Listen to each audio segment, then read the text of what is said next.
Hello friends, कैसे हैं आप लोग। फ्रेंड्स, आज मैं आपके साथ एक बहुत ही दिलचस्प किस्सा शेयर करने जा रहा हूँ, जहाँ पर हमारे मेगा स्टार अमिताभ बच्चन की वजह से अफगानिस्तान में सिविल वॉर पूरे एक दिन के लिए रोक दी गई थी। बहुत मजेदार किस्सा है, आइए जानते हैं क्या हुआ था। गाइस, हिंदी सिनेमा के सितारों को चाहने वाले भारत ही नहीं बल्कि पूरी दुनिया में है। ऐसी ही दीवानगी बॉलीवुड मेगा स्टार अमिताभ बच्चन को लेकर भी है। अमिताभ के चाहने वाले देश ही नहीं बल्कि विदेश में भी हैं, जो उन पर जान छिड़कते हैं। और अमिताभ की वजह से अफगानिस्तान में चल रही जंग रोक दी गई थी। ऐसा क्यों हुआ, किस लिए हुआ, बहुत ही दिलचस्प किस्सा है। 90s के दशक में आई अमिताभ बच्चन और श्रीदेवी की ब्लॉकबस्टर मूवी खुदा गवाह की शूटिंग अफगानिस्तान में चल रही थी। मुकुल एहसानंद के डायरेक्शन में बनी इस मूवी की शूटिंग अफगानिस्तान में काबुल और मज़ार शरीफ में हुई थी। उस समय अफगानिस्तान सिविल वॉर की चपेट में था, जिसकी वजह से हालात बेहद खतरनाक थे।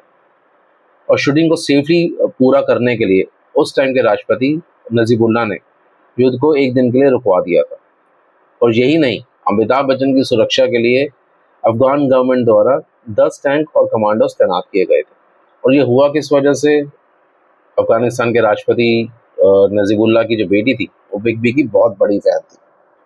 भारत में अफगानिस्तान के राजदूत शाहिदा मोहम्मद अब्दाली ने बीबीसी से बातचीत में बताया था, उस समय के अफगान राष्ट्रपति नजीबुल्लाह की बेटी ने अपने पिता से पर्सनली रिक्वेस्ट की थी कि वो एक दिन के लिए युद्ध को रोक दें।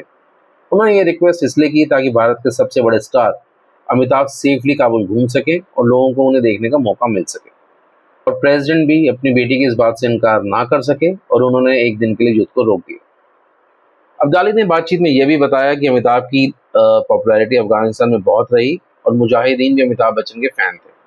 और इस अपील को मानते हुए उन्होंने एक दिन के लिए लड़ाई सिर्फ अमिताभ के लिए रोकी थी। मजे की बात यह है कि उस समय अफगानिस्तान के एक विरोधी नेता रहे बुरहानुद्दीन रब्बानी ने मैसेज भेजकर कहा था कि वह भी अमिताभ के बहुत बड़े फैन हैं और उन्होंने अमिताभ और पूरी टीम को उनकी सुरक्षा का पूरा भरोसा दिलाया। और वह खुद फूलों का गुलदस्ता लेकर अमिताभ से मिलने भी गए थे। और गाइस, जैसे मैंने आपको पहले भी बताया था कि अमिताभ को 10 टैंकों की सुरक्षा मिली थी। जब भी वह कहीं जाते थे तो 5 टैंक आगे और 5 टैंक पीछे कमांडोज के साथ चलते थे। गाइस, यहाँ से हमें पता चलता है कि बॉलीवुड की ताकत क्या है, और यहाँ से हमें ये भी पता चलता है कि अमिताभ की पॉपुलैरिटी क्यों अभी तक अनमैच्ड है। बहुत से सुपरस्टार्स अमिताभ से पहले भी आए और अमिताभ के बाद भी आए, उनकी पॉपुलैरिटी अपनी जगह है, लेकिन आज तक अमिताभ की पॉपुलैरिटी को कोई भी मैच नहीं कर सका। गाइस, आपको ये इन्फॉर्मेशन कैसी लगी प्लीज़ कमेंट्स में ज़रूर बताइएगा।